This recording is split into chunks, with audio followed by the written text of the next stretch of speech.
Hello students, welcome back to Google chemistry. आज हम बात करेंगे क्लास 10 कार्बन कंपाउंड चैप्टर के कुछ साइड नोट वाले क्वेश्चन की, जो कि आपके शॉर्ट आंसर में आए हैं, जो कि बहुत ही ज़्यादा इंपॉर्टेंट है। बहुत आसानी से हम लोग इसको समझने की कोशिश करते हैं। यहाँ बोर्ड पे मैंने एक बहुत ही इंपॉर्टेंट क्वेश्चन लिखा जो कि कई बार पूछा गया है। ये क्वेश्चन है, right use and chemical property of alcohol and acetic acid. आपको पता होगा कि कार्बन कंपाउंड चैप्टर में आपके दो कंपाउंड बेसिकली आपको स्पेशल रेफरेंस में पढ़ने हैं, जिनमें एक हमारा एल्कोहल और एक है एसिटिक एसिड। तो सबसे पहले यहाँ पे हम क्या हमको पढ़ना है, सबसे पहले हमको पढ़ना है एल्कोहल, ठीक है। और एल्कोहल की बात आती है प्यारे बच्चों तो आप एथिल एल्कोहल पे ही जाते हो। तो एथिल एल्कोहल की पहले हमको केमिकल प्रॉपर्टी, देन उसको यूजेज पढ़ना है। तो हम यहाँ पे डिस्कस क्या करेंगे, केमिकल प्रॉपर्टी, ठीक है। दो केमिकल प्रॉपर्टी मेनली आपको डिस्कस करनी होगी जो कि आपके सिलेबस में है। और दूसरी चीज़ प्यारे बच्चों कि ये 2 नंबर का क्वेश्चंस पूछा गया है, ठीक है। तो पहली प्रॉपर्टी जो हम डिस्कस करेंगे वो हम बात करेंगे डिहाइड्रेशन की। वो हम क्या बात करेंगे, डिहाइड्रेशन की। किसके डिहाइड्रेशन की, एथिल एल्कोहल के। सर सबसे पहले हम फार्मूला लिख लें, C2H5OH, ये हमारा एथिल एल्कोहल का फार्मूला है। हम सबसे पहले एक इसके केमिकल रिएक्शन की बात करेंगे, डिहाइड्रेशन की, यानी कि ये डिहाइड्रेशन रिएक्शन कैसे देता है।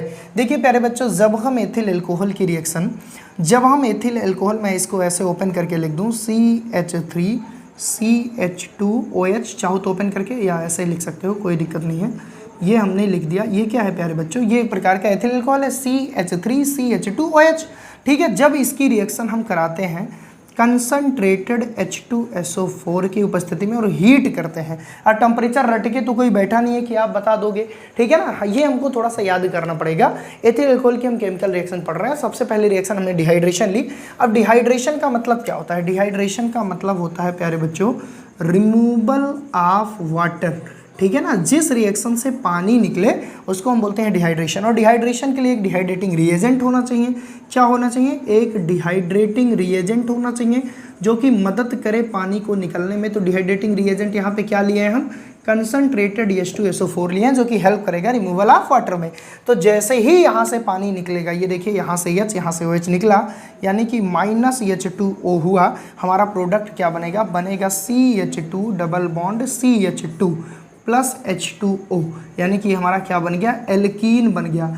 अब देखो ये क्वेश्चन इंपॉर्टेंट क्यों हो जाता है, ये केमिकल रिएक्शन तो हम पढ़ ही रहे हैं, उसके साथ साथ ये एक इंपॉर्टेंट कॉन्सेप्ट इसलिए हो जाता है क्योंकि कई बार आपसे कन्वर्जन में पूछा गया है how to convert alcohol into alkene. तो ये एल्कोहल से एल्कीन में कन्वर्जन भी हो गया, प्लस ये एथिल एल्कोहल की पहली केमिकल रिएक्शन भी हो गई, ठीक है ना। ये हमारा एक डिहाइड्रेशन रिएक्शन हो गया जिसमें H2SO4 एक डिहाइड्रेटिंग रिएजेंट की तरह काम कर रहा है। अब हम बात कर लें दूसरे केमिकल रिएक्शन की। तो दूसरा है रिएक्शन विथ मेटल। मैं उसी की बात कर रहा हूँ जो आपके सिलेबस में है, ठीक है ना, रिएक्शन विथ मेटल। अब मेटल में भी हम मोस्टली कौन सा लेते हैं, हम ज़्यादातर सोडियम की बात करते हैं। मेटल में भी हम ज़्यादातर सोडियम की बात करते हैं सॉरी। तो आइए देखते हैं। तो यहाँ पे हमने ले लिया C2H5OH जो कि हमारा एथिल एल्कोहल है। इसकी रिएक्शन हमने करा दी सोडियम मेटल से, 2N है, हम यहाँ पे ये भी 2 मोल ले रहे हैं। तो जब इसकी रिएक्शन हम कराएंगे तो प्यारे बच्चों बनेगा क्या, यहाँ से ये OH रिप्लेस हो जाएगा, यहाँ पे Na आ जाएगा। सॉरी गलती हो गई, यहाँ पे OH नहीं, ध्यान दीजिएगा, मैं इसको फिर से लिख दे रहा हूँ, 2C2H5OH, यहाँ से H रिप्लेस होगा Na से। सर ये बताइए H क्यों रिप्लेस होगा, क्योंकि मेटल रिएक्टिविटी सीरीज में जो हमारा सोडियम है वो ज़्यादा रिएक्टिव है, वो ऊपर है और हाइड्रोजन नीचे है, तो जो ज़्यादा रिएक्टिव होता है वो इसको डिस्प्लेस कर देगा। तो बनेगा क्या, यहाँ पे हमारा बनेगा 2C2H5ONa, जिसको हम कहते हैं सोडियम इथाक्साइड प्लस H2। और आप लोग तो पढ़े ही हो कि जब एल्कोहल की रिएक्शन मेटल से होती है तो हाइड्रोजन गैस रिलीज होता है। तो आपको ये समझना है कि यहाँ पे 2C2H5OH हमने लिया, यहाँ से सोडियम ने इस H को रिप्लेस किया और ये बन गया सोडियम इथाक्साइड और हाइड्रोजन गैस। तो ये थी हमारी 2 chemical reaction of the ethyl alcohol, जो कि शॉर्ट आंसर में पूछा गया। अभी ये क्वेश्चन खत्म नहीं हुआ, अभी हम इसके थोड़ी सी यूज़ की बात कर लें, थोड़ा सा बात करें। सबसे पहले तो ये लैब में रिएजेंट के रूप में यूज़ होता है, मैं ऐसे डाल दे रहा हूँ रिएजेंट, ठीक है ना। सबसे पहले ये रिएजेंट के रूप में यूज़ होता है। दूसरी चीज़ ये एज ए सॉल्वेंट यूज़ होता है। सॉल्वेंट क्या होते हैं, जिस चीज़ में किसी चीज़ को घोला जाए, ठीक है ना, ये सॉल्वेंट के रूप में भी यूज होता है। तीसरी चीज़, इसका बहुत ज़्यादा यूज होता है मेडिसिन बनाने में। बहुत सारी आप लोग सिरप पीते होंगे, जैसे हमारी खांसी की जो दवाई आती है उसमें थोड़ी सी अमाउंट में अल्कोहल होता है, ठीक है ना, तो बहुत सारे मेडिसिनल पॉइंट ऑफ व्यू से भी इसका यूज़ है। साथ ही इसको भारत क्या इनफैक्ट पूरे वर्ल्ड में लोग पीने के लिए यूज़ करते हैं। ज़रा अमाउंट में अगर पी लें तो यार ये खतरनाक भी होता है, ठीक है ना। तो ओवरऑल ये as a solvent, as a laboratory reagent and as a medicinal use इसका है। ये हमारा एथिल अल्कोहल था, ये हमारी दोनों रिएक्शन थी, क्योंकि यहाँ पे लिखा गया है यूज एंड केमिकल प्रॉपर्टी, तो ये केमिकल प्रॉपर्टी थी dehydration and reaction with metal. Now we will discuss the what is the chemical property of the acetic acid. अब हम एसिटिक एसिड की बात कर ले रहे हैं, आप लोग इसको नोट डाउन कर लीजिए। प्यारे बच्चों, अब हम बात करते हैं एसिटिक एसिड की केमिकल रिएक्शन की, तो हम यहाँ पे क्या लिखते हैं, एसिटिक एसिड, ठीक है ना। तो एसिटिक एसिड का फार्मूला होता है CH3COOH, ठीक है। अब इसके केमिकल रिएक्शन की बात करें, सबसे पहली रिएक्शन है जो कि आपके NCERT से ली गई है, reaction with sodium carbonate Na2CO3। तो आइए देखते हैं क्या होता है। सबसे पहले हम यहाँ पे लिखते हैं CH3COOH, इसकी रिएक्शन हम कराते हैं Na2CO3। अब ज़रा देखिए होगा क्या होगा, ये प्यारे बच्चों की यहाँ पे भी ये H रिप्लेस हो जाएगा किससे, सोडियम से। यहाँ पे हम 2 मोल ले लें, क्यों, क्योंकि सोडियम मेटल एक्टिविटी सीरीज में ज़्यादा ऊपर है, तो ये प्रोडक्ट क्या बनेगा, ये बनेगा CH3COONA। हमने यहाँ पे 2 मोल लिया तो हमने यहाँ पे 2 लिख लिया। अब हमारे पास क्या क्या बचा, सबसे मज़ेदार चीज़ ये है कि यहाँ से हमारे पास 2 हाइड्रोजन निकले, यहाँ पे CO3 बचा है, तो हम इसको ऐसे लिख सकते हैं CO2 + H2O। ज़रा देखिए बैलेंसी कैसे हुई। सबसे पहले मैंने क्या किया, यहाँ से 2 सोडियम को इस हाइड्रोजन की जगह पे लगाया, क्योंकि हाइड्रोजन लेस रिएक्टिव है इन मेटल एक्टिविटी सीरीज के बेस पे। ये निकला, जब ये निकला तो 2H है ना, क्योंकि यहाँ पे 2 लिखा है, 2H यहाँ से और एक ऑक्सीजन यहाँ से बन गया H2 और ये CO2। ये हमारा क्या बन गया, कार्बन डाइऑक्साइड, ठीक है ना। तो ये हमारा बन गया कार्बन डाइऑक्साइड। ये सोडियम एसीटेट है, इसका क्या नाम है भैया, इसका नाम है सोडियम एसीटेट। तो ये हो गई हमारी पहली केमिकल रिएक्शन। बात करें दूसरी, तो वो भी NCERT से ही हम ले रहे हैं। दूसरी रिएक्शन है reaction with sodium hydroxide, reaction with sodium hydroxide. तो आइए देखते हैं क्या होगा। हम यहाँ पे लिखते हैं 2CH3COOH, ठीक है, क्योंकि एसिटिक एसिड की ही रिएक्शन करानी है, किससे, NaOH से। तो हमने इसकी रिएक्शन करा ली NaOH से। हम यहाँ पे 2 भी ले सकते हैं, ठीक है। तो इसने फिर से यहाँ रिप्लेस किया, ठीक है। जब इसने फिर से यहाँ रिप्लेस किया तो हमारा जो प्रोडक्ट बना वो बना CH3COONA, ये बन गया, ठीक है। अब ज़रा ध्यान रखना, यहाँ से 2H और यहाँ पे ऑलरेडी हमारा OH बचा है, 2 Na तो हमने यूज कर लिया। हमारे पास क्या क्या बचा, यहाँ पे 2OH बचा और यहाँ पे 2H बचा, ठीक है। ओवरऑल हम कह सकते हैं 4 हाइड्रोजन 2 ऑक्सीजन, इसको हम क्या लिख सकते हैं, 2H2O। तो ये हमारा फिर से बना क्या, सोडियम एसीटेट बना और हमारा वाटर मॉलिक्यूल बना। तो ये हमारी केमिकल रिएक्शन थी। उम्मीद करता हूँ आपको समझ में आई होगी। देखो कैसे करना है, ये सोडियम इसको रिप्लेस किया H को, मैक्सिमम केसेस में यही सोडियम रिप्लेस कर रहा है, क्यों, क्योंकि H हमारा मेटल एक्टिविटी सीरीज में नीचे है, ठीक है। अब हम बात कर लें थोड़ी सी यूजेज की। तो भैया ये विनेगर में यूज होता है, बिल्कुल एज ए सॉल्वेंट में भी इसका हम यूज करते हैं, ठीक है ना। तो और लेबोरेटरी रिएजेंट के रूप में हम यूज करते हैं, लेबोरेटरी रिएजेंट के रूप में यूज करते हैं, ETC।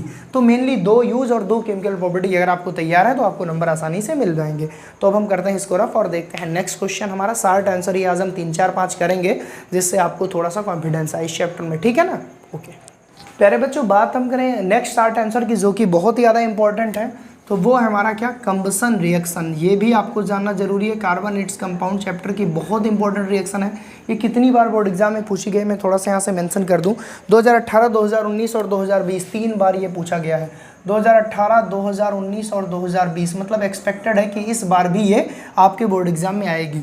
तो भैया कंबसन का मतलब क्या होता है, कंबसन का मतलब होता है जलना या दहन, सीधे शब्दों में कहें, ठीक है ना। तो आपको मैं एक चीज़ बता दूं, केमिस्ट्री में कभी भी कार्बन के किसी भी कंपाउंड का अगर कंबसन होगा तो वो बिना ऑक्सीजन के नहीं होगा। यही रीज़न है, तुमने देखा होगा जलती हुई मोमबत्ती को अगर हम कांच के गिलास से ढक दें तो वो बुझ जाती है, क्यों, क्योंकि वहाँ लैक ऑफ ऑक्सीजन, वो ऑक्सीजन की कमी हो जाती है। तो बिना ऑक्सीजन के कहीं आग नहीं लग सकती। इसका मतलब श्रीलंका दहन में भी ऑक्सीजन रहा होगा। हाँ भैया, तभी तो आग लगाई हनुमान जी ने, बिल्कुल। तो हम क्या कहेंगे, मान लो ये हमारे पास मीथेन है, इसका हमको कराना है कंबसन, तो O2 से इसकी रिएक्शन कराएंगे, ठीक है ना। हम 2O2 ले रहे हैं, ठीक है। अब भैया देखो दहन है, जलना, कंबसन का मतलब जब कोई चीज़ जलाई जाए, क्योंकि हम कार्बोनेट्स कंपाउंड में कंबसन पढ़ रहे हैं तो हम कार्बन के किसी कंपाउंड का दहन कराएंगे, ठीक है। तो ये हमने मीथेन लिया, इसकी रिएक्शन कराई 2O2 की उपस्थिति में, तो ये बना क्या, ये बनता है CO2, यहाँ से एक कार्बन, यहाँ से O2, यहाँ पे 4 हाइड्रोजन और 2 ऑक्सीजन बचे, हमने लिख लिया 2H2O प्लस हीट, एनर्जी मिली।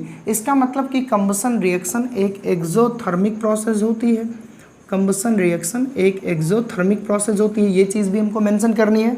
इसके साथ साथ एक चीज़ और हमको मेंशन करनी है, because in the combustion reaction oxygen is must required for combustion reaction, hence we can easily see that it is an also oxidation reaction. हर कंबसन रिएक्शन एक ऑक्सीडेशन रिएक्शन होती है, क्यों, क्योंकि बिना ऑक्सीजन के वो कंबसन रिएक्शन होगी नहीं, और एडिशन ऑफ दी ऑक्सीजन आपको बचपन से पढ़ाया गया, वो ऑक्सीडेशन रिएक्शन होता है। तो इसका आंसर आप ऐसे लिख दोगे, सबसे पहले लिखोगे burning of compound of carbon is called combustion, ठीक है। Combustion reaction is must required of मैं ये बोल रहा हूँ, combustion reaction is must required oxygen, ठीक है, O2 की बिना उपस्थिति के नहीं हो सकती। तीसरी चीज, because in this reaction oxygen is added, hence we can easily see that it is an oxidation reaction, ठीक है ना। तीसरी चीज भैया मैंने कहा यहाँ पे एनर्जी रिलीज होती है, इसलिए एक एक्सोथर्मिक प्रोसेस है। तो इस तरह से इसके आंसर हम लिख देंगे। Now we will discuss the question number 3। हम क्वेश्चन नंबर 3 देखते हैं। मैं आपको एक आइडिया जनरेट कर रहा हूँ कैसे आपको क्वेश्चंस को अटेम्प्ट करना है, ठीक है ना। हम यहाँ पे ये देख रहे हैं कि कैसे आपको क्वेश्चंस को अटेम्प्ट करना है, और भी क्वेश्चन हम देख ले रहे हैं, बिल्कुल घबराइएगा। मैंने काफ़ी सारे आपको कन्वर्जन भी करवा दिए हैं, ठीक है, मैंने बहुत सारे आपको कन्वर्जन भी करवा दिए हैं, तो वहाँ से भी आपको दिक्कत नहीं होनी चाहिए, ठीक है ना। हाँ बिल्कुल, मैंने आपको मेसल फॉर्मेशन और मेशन भी सारी चीज़ें पढ़ा दी हैं, सॉप क्या है ये सब भी पढ़ा दिया है, ठीक है ना। IUPAC नोमेनक्लेचर बहुत ज़्यादा बार पूछा गया है, वो भी मैंने एक दिन लाइव सेशन में लेके आपको करवा दिया था, ठीक है। यहाँ पे एक रिएक्शन है एडिशन रिएक्शन, हम थोड़ा सा इसको कर लें। यहाँ पे एक शॉर्ट नोट आई है एडिशन रिएक्शन पे, किस पे आई है, एडिशन रिएक्शन पे एक शॉर्ट नोट आई है, हम लोग इसको कर ले रहे हैं। प्यारे बच्चों, एडिशन रिएक्शन क्या होती है, जब किसी रिएक्शन में कोई चीज़ जुड़े और एक प्रोडक्ट का फॉर्मेशन करे, जब 2 या 2 से अधिक सब्सटेंस मिलकर एक प्रोडक्ट का फॉर्मेशन करें तो हम क्या कहते हैं, एडिशन रिएक्शन। तो एडिशन रिएक्शन का एक बहुत ही फेमस एग्जांपल है जिसको हम कहते हैं हाइड्रोजिनेशन रिएक्शन, और ये इस नाम से भी आपके एग्जाम में पूछी गई है।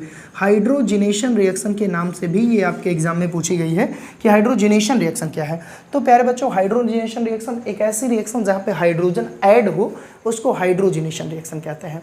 और एडिशन रिएक्शन में भी भाई यही होता है कि जब किसी सब्सटेंस में कोई चीज़ ऐड हो, ठीक है। एक प्रकार से हम कह सकते हैं हाइड्रोजिनेशन रिएक्शन कौन सी रिएक्शन होती है, रिडक्शन रिएक्शन होती है। आप बोलोगे सर जी कैसे, क्योंकि रिडक्शन रिएक्शन में एडिशन ऑफ हाइड्रोजन होता है और हाइड्रोजिनेशन में भी एडिशन ऑफ हाइड्रोजन होता है। मान लीजिए हमारे पास एल्कीन है, एल्कीन मतलब CH2 ये हमारे पास एल्कीन है, और यहाँ पे हम H2 का एडिशन करा रहे हैं इन दी प्रेजेंस ऑफ, चाहे प्लेटिनम ले लें, चाहे प्लेटिनम ले लें, चाहे हम निकिल ले लें, ये सब क्या है, ये सब प्यारे बच्चों रिड्यूसिंग एजेंट है।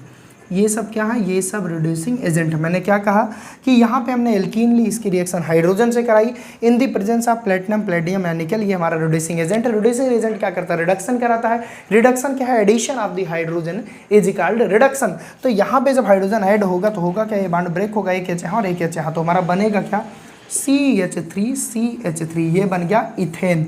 तो इथीन से इथेन में कन्वर्जन भी आपसे एग्जाम में पूछा जा सकता है, या आपसे यही क्वेश्चन पूछ लेगा write and short note on addition reaction. तो आप बोलोगे when 2 or more substance are add each other and form one product is known as addition reaction. It is also known as hydrogenation because in this reaction hydrogen is added. आप इसे बोल सकते हो ये एक रिडक्शन रिएक्शन भी है, क्योंकि addition of the hydrogen is called reduction reaction by using reducing reagent, ये हो रही है, ठीक है ना। And conversion of ethene into ethane. तो यहाँ से हमने 3 शॉर्ट आंसर अपने कवर किए, मैं इसको रफ करता हूँ और हम लोग चलते हैं क्वेश्चन नंबर 4 पे। जितने भी इंपॉर्टेंट कॉन्सेप्ट हैं मुझे लगते हैं कि आपको आइडियोलॉजी मिलनी चाहिए, वो मैं करवा दे रहा हूँ। इसके अलावा अगर इस चैप्टर से कोई डाउट है तो आप ग्रुप में मुझे ज़रूर भेज दीजिएगा। इसके बाद मैं चैप्टर नंबर 5वां शुरू करूँगा और फिर हम पिछले चैप्टर में आएंगे, तो टेंशन मत लेना, केमिस्ट्री आराम से हम लोग ख़त्म कर देंगे, ठीक है ना। अब मुझे ये बताइए कि और कोई आपके डाउट हैं, ठीक है। स्पोनिफिकेशन मैं करवा चुका हूँ, ठीक है ना, एक दिन मैंने लाइव क्लास ली थी तो वहाँ पर मैंने करवा दिया था। और कुछ मैं देख लूँ अगर कोई डाउट हो, ठीक है। ये क्वेश्चन है भाई, फंक्शनल ग्रुप क्या है। फंक्शनल ग्रुप क्या है, ये 2015, 2014, 13 कई बार पूछा गया है। Question number 4, right and short note on functional group, right and short note on functional group, ये क्वेश्चन भी कई बार पूछा गया है। तो आइए इसको भी हम लोग इजीली डिफाइन करते हैं। ये क्वेश्चन कितनी बार पूछा गया भाई, 15, 14, 13, 19 में, ठीक है ना। 15, 14, 13 और 2019 में, ठीक है ना। तो ये कह रहे हैं कि क्या होता है भैया हमारा फंक्शनल ग्रुप, ठीक है ना। ये मैं यहाँ पे लिख दे रहा हूँ 2015, 2014, 2013 एंड 2019, यानी कि बहुत इंपॉर्टेंट क्वेश्चन है। तो हम ऐसे कह सकते हैं एक group which are added with carbon chain, या कार्बन कह सकते हैं, एक ऐसा ग्रुप जो जुड़ता है कार्बन से, या ऐसे कर सकता हूँ carbon chain and responsible for their chemical property is known as functional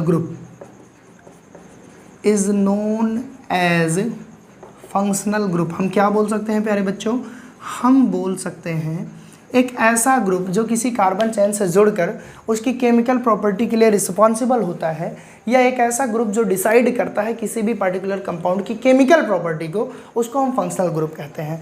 एक ऐसा group which is responsible for the unique characteristic of a compound which is known as functional group. कई तरीके से हम इसको एक्सप्लेन कर सकते हैं। ऐसे भी कह सकते हैं एक ऐसा ग्रुप जो किसी भी पर्टिकुलर कंपाउंड के स्पेसिफिक फीचर को एक्सप्लेन करें, वो क्या है, फंक्शनल ग्रुप। जैसे बहुत सारे हमारे फंक्शनल ग्रुप होते हैं, जैसे हमारे पास है OH, आप इसको अल्कोहल कहते हो। आप जहाँ भी देखते हो OH कहोगे अल्कोहल, जहाँ भी आप ऐसा सीन देखोगे कहोगे कीटोन है, आप जहाँ भी देखोगे Cl कहोगे हेलो ग्रुप है, या डायरेक्ट X कह दें। तो ये सब हमारे क्या है, ये सब फंक्शनल ग्रुप है। तो मान लो अगर एग्जाम में शार्ट नोट लिखने हो गया तो आप कैसे लिखोगे, आप लिखोगे ए group which are added with carbon chain and which are responsible for a specific feature of an compound which is known as a functional group, जो कि डिस्टिंग्विश करते हैं एक कंपाउंड को दूसरे कंपाउंड से, फंक्शनल ग्रुप होते हैं। जैसे मान लो हमारे पास है CH3, यहाँ पे हम OH जोड़ दिए तो हमने कहा कि ये अल्कोहल हो गया, इसकी प्रॉपर्टी अलग हो गई। हमारे पास है CH3, हमने यहाँ पे Cl जोड़ दिया तो ये हो गया हेलो एल्केन, इसकी प्रॉपर्टी अलग हो गई। हमारे पास है CH3, हमने यहाँ पे COOH जोड़ दिया, आप कहोगे ये है कार्बोक्सिलिक एसिड, इसकी प्रॉपर्टी अलग हो गई। तो ओवरऑल फंक्शनल ग्रुप किसी भी केमिकल कंपाउंड के स्पेसिफिक प्रॉपर्टी को एक्सप्लेन करते हैं, वो बदलते जाएंगे तो प्रॉपर्टीज बदलती जाएंगी। तो यहाँ से हमने क्वेश्चन नंबर 4 भी एक्सप्लेन कर दिया।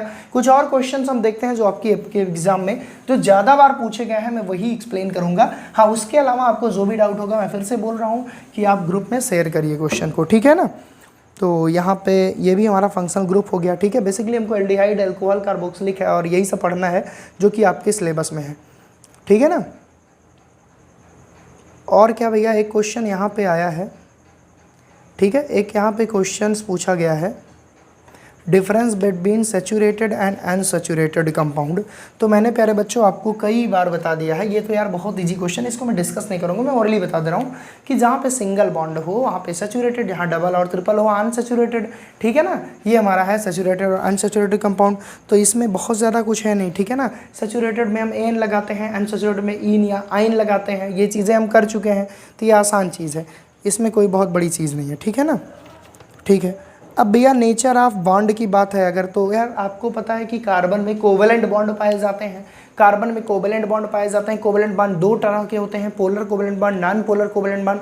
पोलर कोवेलेंट बॉन्ड तब बनते हैं जब कार्बन का बॉन्ड उसके साथ बने जहाँ पे इलेक्ट्रोनेगेटिविटी डिफरेंट हो, ठीक है। ज़रूरी नहीं है कि हम कार्बन ही पढ़ रहे हो, जैसे हम CCl4 में देख लें तो हमारा वो नॉन पोलर का हो जाता है। जैसे मैं सबसे पहले थोड़ा सा एक्सप्लेन कर दूं, नेचर ऑफ बॉन्ड पे शार्ट नोट आई है 2019 में, ठीक है। मैं इसको एक्सप्लेन कर दे रहा हूँ, कोई बात नहीं, भले आपको आता हो, जिन बच्चों को नहीं आ रहा है उनको हेल्प हो जाएगी।